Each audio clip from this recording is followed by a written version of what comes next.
hope to do with your creative writing background? Okay, it looks like they're ready. I think for real this time. Okay. Okay, Assalamu alaikum wa rahmatullahi wa barakatuh. Thank you for joining us, everyone. My name is Nihal Mubarak. I'm a student with the Boston Islamic Seminary. I've been a student now for a year, specifically with the Iqra Fellowship Program. I joined Iqra because it seemed like a really great opportunity to have conversations with other Muslims about relevant topics to us as Muslims living in America, especially. And alhamdulillah, it was a wonderful experience. And I think aside from the fact that we got to engage in intellectual conversation about various topics, I think the most valuable thing for me was making friends and having those conversations and having a space where I could learn from other Muslims, as well as the wonderful instructors that we had. So I'm very glad for that opportunity.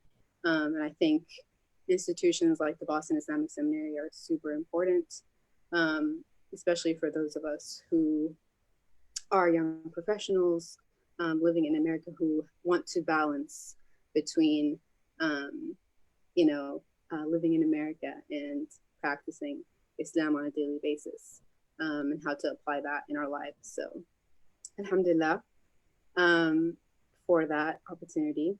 So this talk that we are going to have today is part of a series called Real Talk with Students and Faculty, the objective of which is to open space for Islamic intellectual dialogue on relevant topics, explore principles that Boston Islamic Seminary seeks to uphold as an Islamic academic institution in America, get to know some of our esteemed faculty and the unique experiences and wisdom they're sharing with us as our teachers and mentors at Boston Islamic Seminary. So today we're going to be opening up a platform for an ongoing conversation on systemic racism, how it affects our communities, and how we can be sincere Muslim activists and how to be practical in our activism. So our instructor today is Ustadh Zainab Ansari, who is currently an instructor at Boston Islamic Seminary teaching Sciences of Quran and Hadith course. Ustadh Zainab Ansari spent a decade studying Farsi, Arabic, and traditional Islam, sitting with male and female scholars in seminaries in the Middle East, including traditional scholars in Syria. She also grew up in a multiracial household, and she'll tell us more about that. So Ustadh Zainab, Assalamu alaikum. It's wonderful to have you here and to be able to have such an important discussion with you today.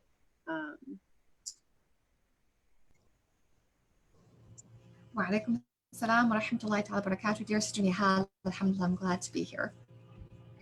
All right, so we're just going to dive right in. I have some questions for you, and we can see where the conversation takes us, inshallah.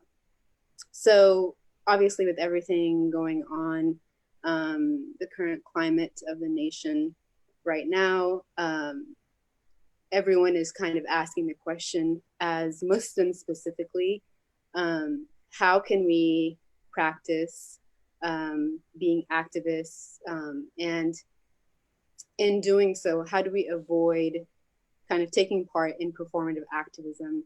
And in that same vein, what's the best way to use social media in times like this? I know for me, like I see the advantages of social media, just personally being able to use it and finding platforms by activists and educators.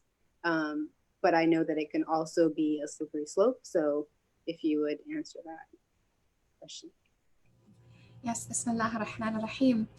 Alhamdulillahi Rabbil Alameen wa sallallahu ala Sayyidina Muhammad wa ala alihi wa sahbihi wa sallam.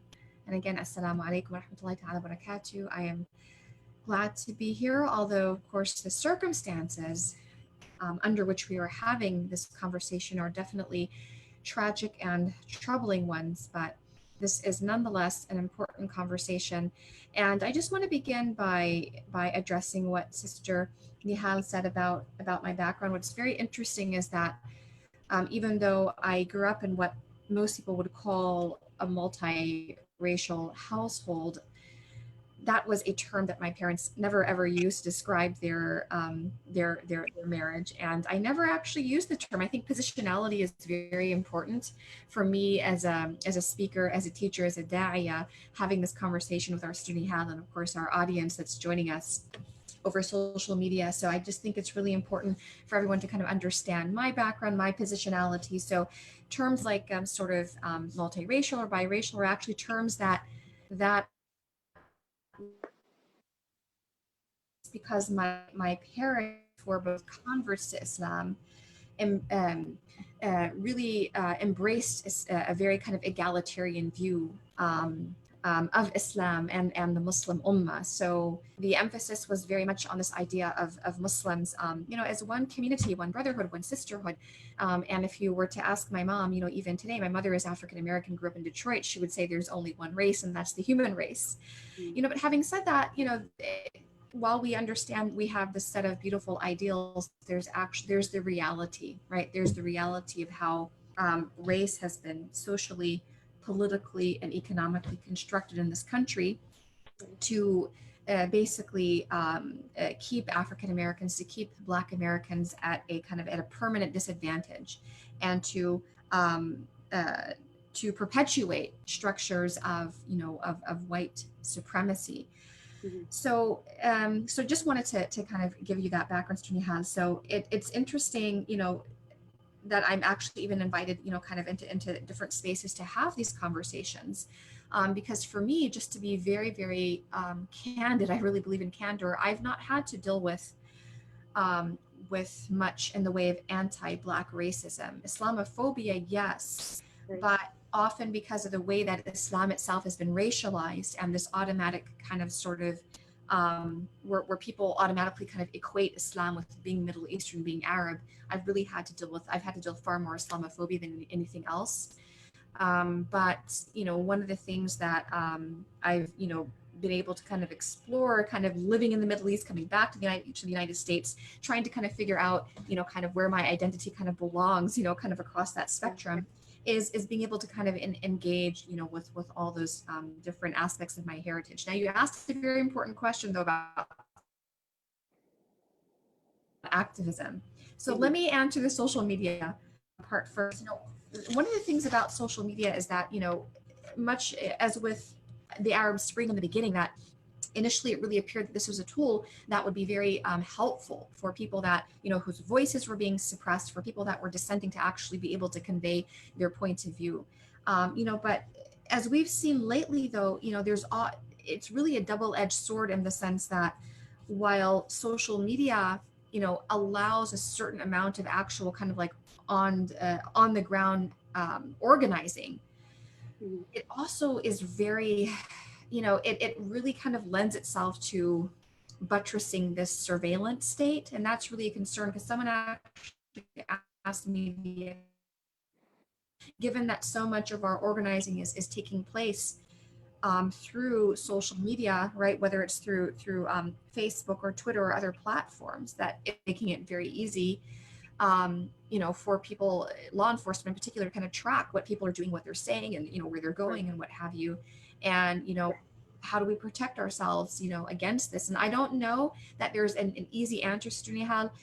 I am not someone who's an expert, obviously, on the topic of social media, but all I can suggest, right, as someone that teaches classical Islamic sciences, is that we have to, whatever platform we choose to use, right, we have to make sure that our usage of these platforms does reflect our values as Muslims, right? And one of the things that I've noticed is that it's quite, because of the sort of there's a certain sense of anonymity, right? Again, social media is really interesting.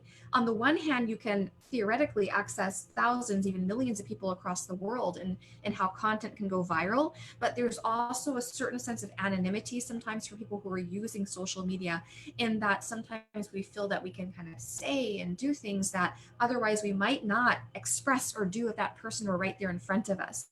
So I would invite all of us as Muslims, no matter how passionate we feel about the topic, no matter how angry we are, no matter how frustrated we are, just to be cautious in terms of Are we really utilizing social media? Is it the means to a good end, or is it the end in itself in terms of how we are using it? And, as much as possible to make sure that if we are sharing content that could be sort of, that could maybe provoke or kind of incite people or excite people or whatever it is, that we are at least doing our due diligence and we're kind of vetting the content that we are sharing. I think that's very important for us as Muslims, to do that.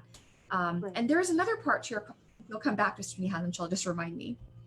Yeah. No, I agree with that, and a lot of what you said resonated with me. And I think, especially because I think what's different about and unprecedented about these protests is that you see a lot of young people, like a lot of Gen Z, right? A lot of teenagers who are outraged, and obviously the younger generations are very well equipped. Um, at using social media. And so I feel like there's, like you said, it's a double-edged sword, because I feel like um, it's great when we're all kind of banding together and using social media and sharing information, but are we going to let kind of the outrage and all the emotion that's fueling the movement right now, when that ends, because it will end, right? Um, does that mean that people are also going to move on to the next hashtag, move on to the next thing, right? And that's the thing with social media, I think isn't good for long-term activism, is because it's eventually going to die out, right? And then you have to ask the question of what else can I do that is more lasting, that has more a long-term impact.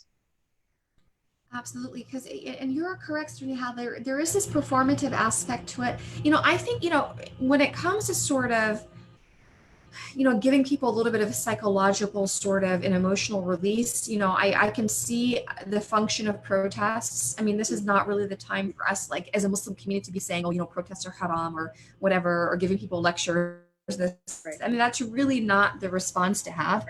There is legitimate anger and rage and frustration.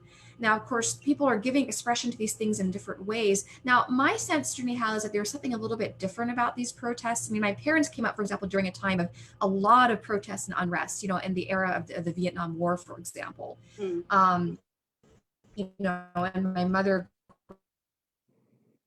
there were I believe, to quell what they called riots, which was again a manifestation of just the pent up frustration and anger of people who'd been oppressed, which is really what it was. So, Right. and ultimately, there is this question of, do these actions really sort of affect change on the ground? And I think what's, at least from my standpoint, what I'm finding very interesting is that I think that we're beginning to see, kind of, even if it is just seems like it's rhetoric, we're beginning to see language from sort of from corners that we would not expect to see, that's very supportive, for example, of Black life.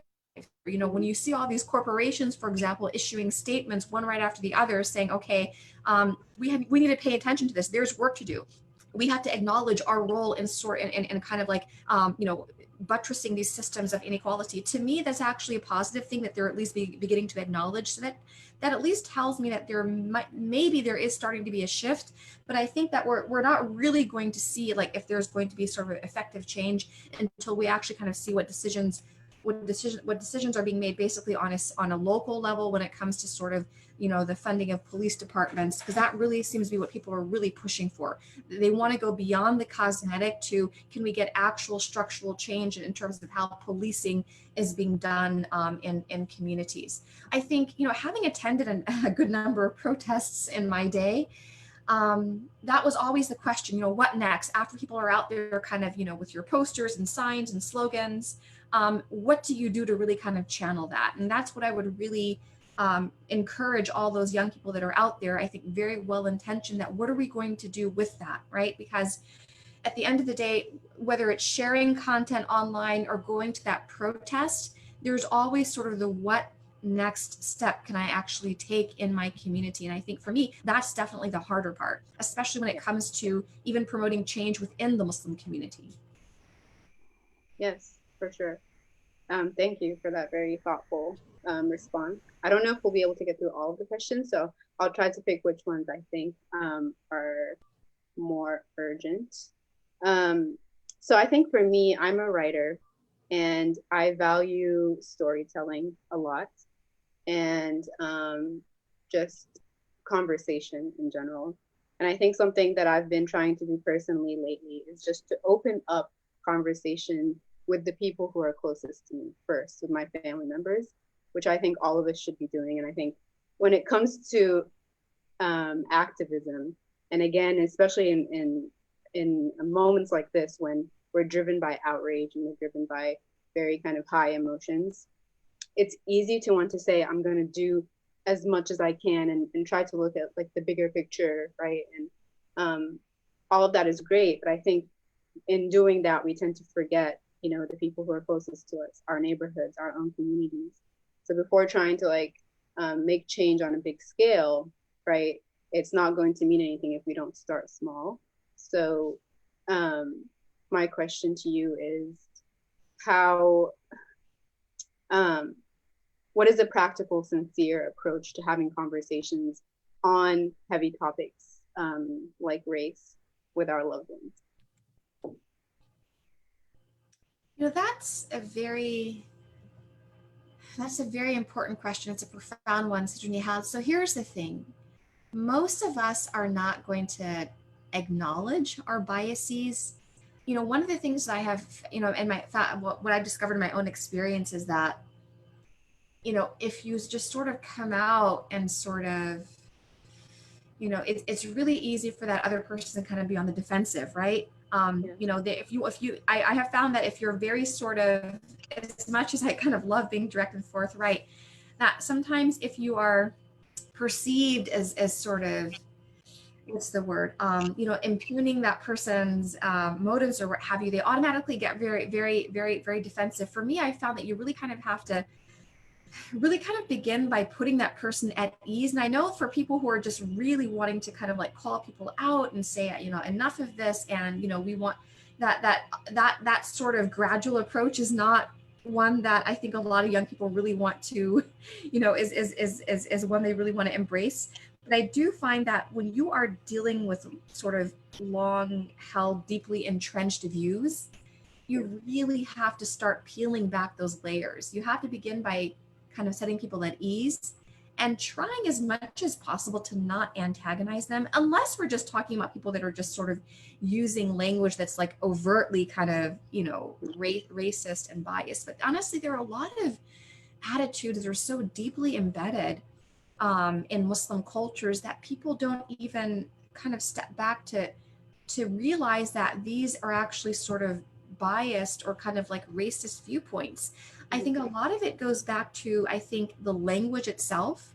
I think one of the things is that I have found, helpful is to actually get people to think about the language that we use, the terms that we use, and try to kind of convey, say if we're talking about, say, having a conversation within the Muslim community, that the language itself has relevance, it has salience, it has power. I mean, I'll give you an example. The other day, mashallah, there were some women scholars, and they were pointing out that a term that we view as very innocuous, the ayyam al-bid, or the white days that you fast in the lunar calendar, it's 3 days, 13th through 15th of every lunar month, outside of Ramadan. It's sunnah to fast those days. If you look at any fiqh text, they're called the white days. And, someone kind of said, we need to actually think about in our culture, just given the sensitivity surrounding this, right, that even a term that we think is really innocuous might not have such innocuous connotations, for people that see this term as representing something beyond sort of like the phases or cycles of the moon. So, for me, it's very much about language. When I was studying in Damascus, for example, again, very, I would have very well-intentioned people around me, but they would sort of say things without even stopping to think that, this is really loaded. For example, speaking of someone we had a classmate that was from West Africa, and there was a comment made that, her skin might be dark, mashallah, but she has so much light. When we say things like that, the teacher meant it as a compliment, but there wasn't that ability to kind of like step back and very kind of sort of and be more objective and say, hey, wait a minute, why am I making this juxtaposition, right? The idea that someone carries nur or spiritual light has nothing to do with their kind of their physiognomy at all, right? So for me, I'm really a proponent of addressing the language that many of us use, because we do use language that honestly has racial and racist connotations, especially for those who come from Arab cultures. My dad's side were Lebanese, so this conversation we definitely have. Yes. Yeah, for sure. Languages, I mean, words are powerful, right? We already know that, so for sure.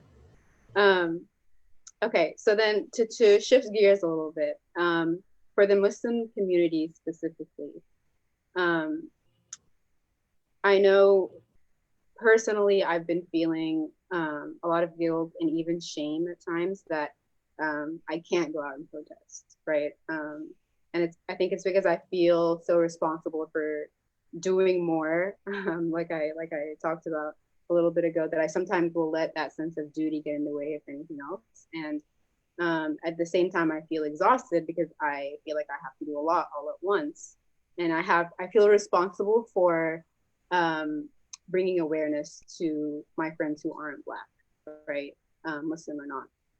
So, what do you think is the role of Muslims at a time like this? And specifically, I think Black Muslim women, especially.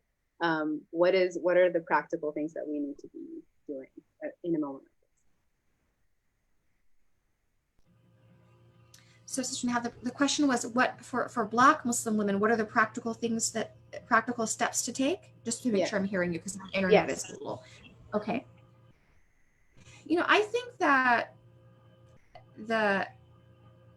the African American, I think the Black American community, and in particular the Muslim community, I think has just had a very heavy burden to bear. And I really feel like, in terms of like the ball is kind of in the other kind of party's court, in terms of this is a huge responsibility, to kind of shoulder this need, right? Feeling compelled to educate, to inform.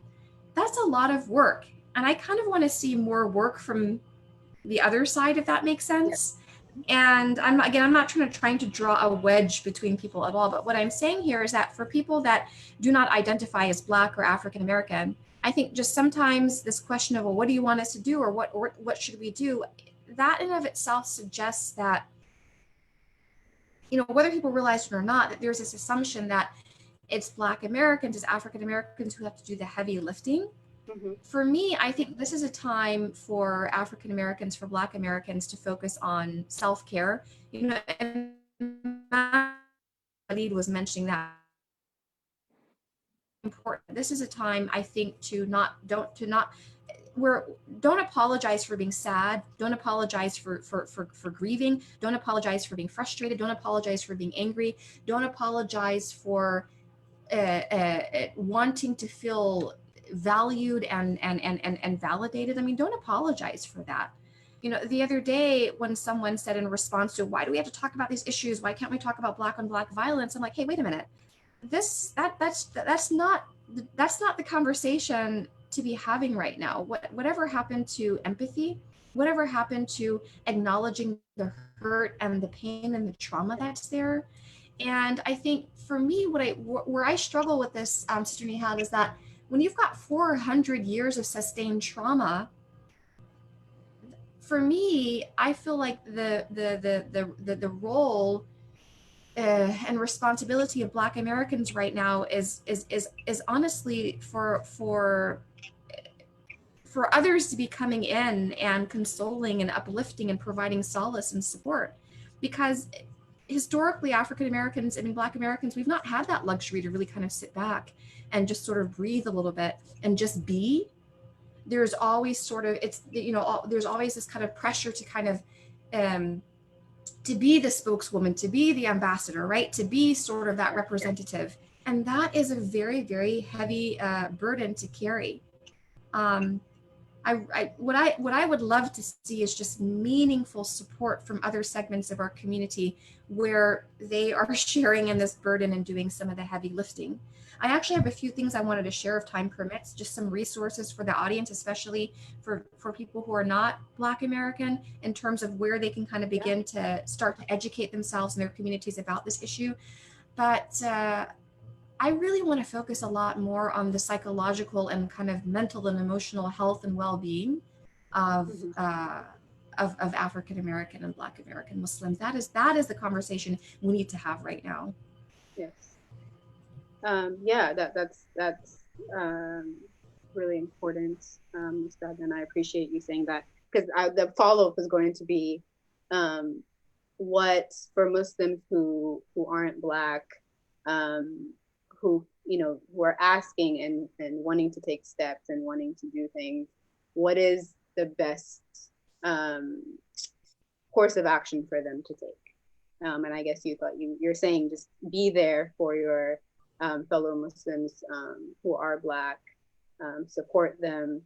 And I think for me, I've had friends who've reached out to me and checked on me, which I greatly appreciate. And I think the thing not to do is to, like you said, I think that there's an urge to reach out to your Black friends, right, and be like, give me advice, give me what steps should I take, right? Give me tips.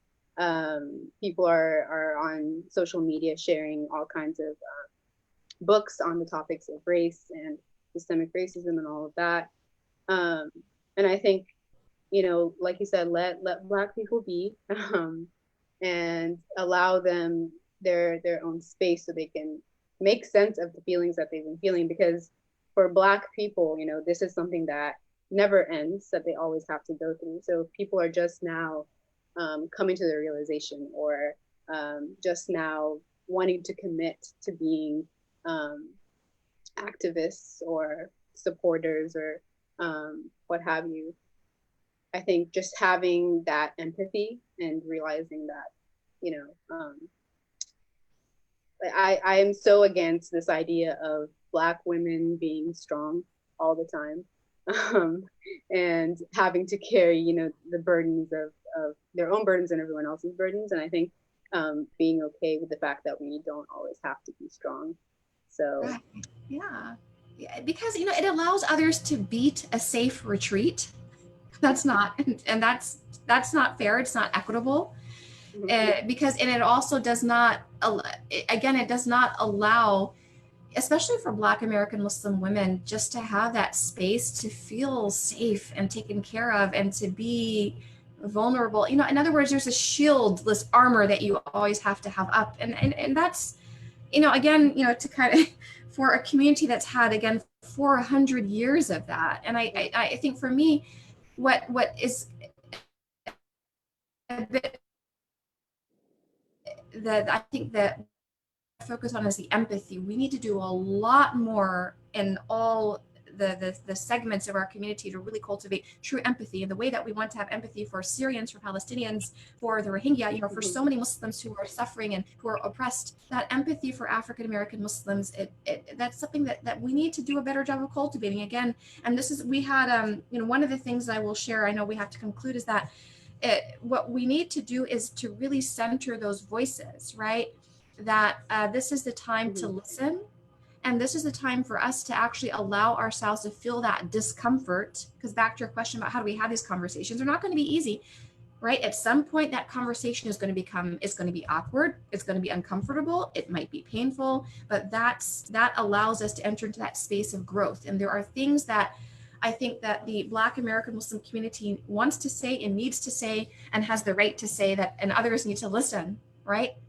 However, yeah. And truly listen, not come in and cite statistics about this, that, and the other, but to truly listen and just sit with that for a moment is so important. Shola, I have a couple slides. I'm not sure. Yes, if you could please, share your slides. I think we have time. Before we go, because for me, I believe in just doing as much as we can to educate ourselves about these issues. So inshallah, if I can get the co-host feature on, because right now it's saying I'm not able to share my slides. So someone can give me the co-host feature that I can share. It's just some book titles I think might be really helpful for our audience here. I think we have someone who can give you access. I'm not sure. Okay, here we go. Okay, thank you so much. All right, so what you see here are just a few titles I'm going to suggest. Everyone should read, you know, if you kind of want some classic literature, look at W.E.B. Du Bois and the Souls of Black Folk. I have a quote from here. One ever fills his two-ness. He wrote, an American, a Negro, two souls, two thoughts, two unreconciled strivings, two warring ideals in one dark body, whose dogged strength alone keeps it from being torn asunder, right? I really would invite my audience to go back and read some of these classics. W.E.B. Du Bois was the first African-American to be awarded a doctorate degree from Harvard University.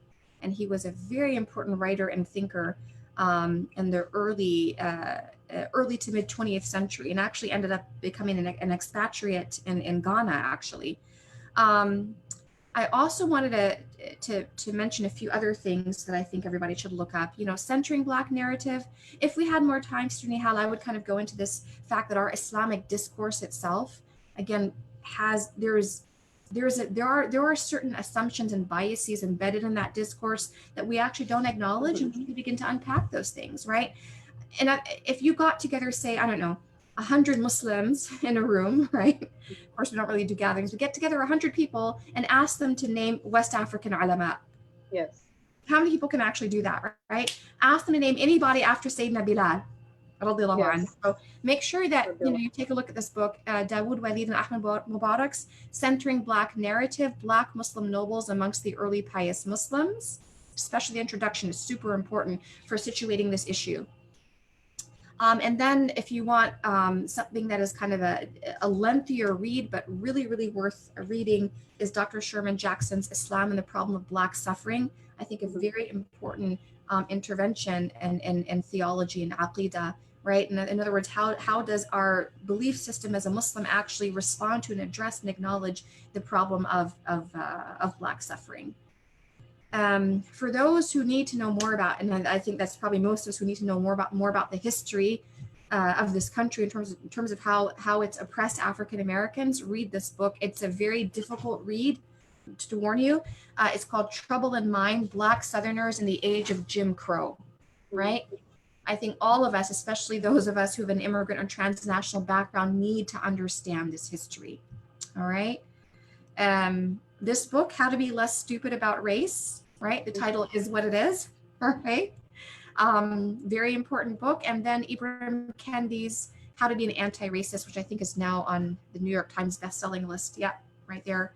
How to Be an Anti-Racist. Because again, it's not enough just to sit back, dear brothers and dear sisters, and quote this ayah in the Quran and say, I'm done. There's a lot more work we have to do to build on this, okay? All right, so Jazakumullah khair, just wanted to share those resources. There's also Muslim Arc, by the way, the Anti-Racism Collaborative, so look that up as well.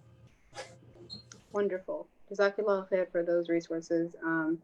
I think, I know I'll definitely benefit from that. So I think we are about out of time. In closing, I'll just ask you just to briefly summarize. So what practical steps you think that Muslims in general should be taking in a time like this? Number one, understand this is not just a Black issue that we're just going to take and put on a shelf and we just pull down when it's Black History Month. This is far more than that. This is an issue of human rights. And these are issues that speak to what the very kind of soul of this country itself. And for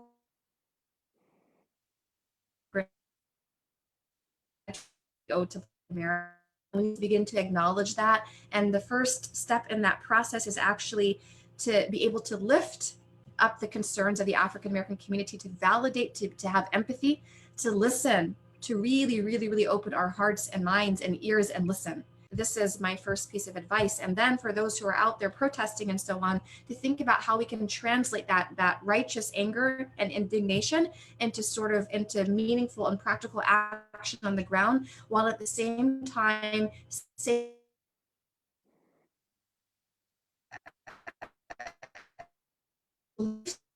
make Muslims are doing the proper spiritual work as well in terms of our prayer and our dua and all these things we need to fortify us.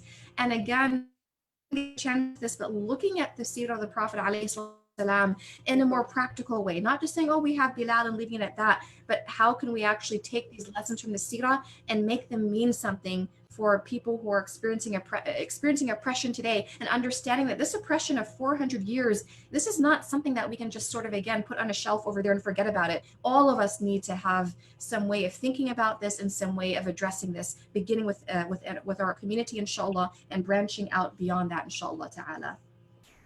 Inshallah ta'ala. Jazakallah khair. Allah subhanahu wa ta'ala bless and protect all of you. Inshallah, people benefit from this, and I hope that everyone kind of does their part, right, individually, before anything else.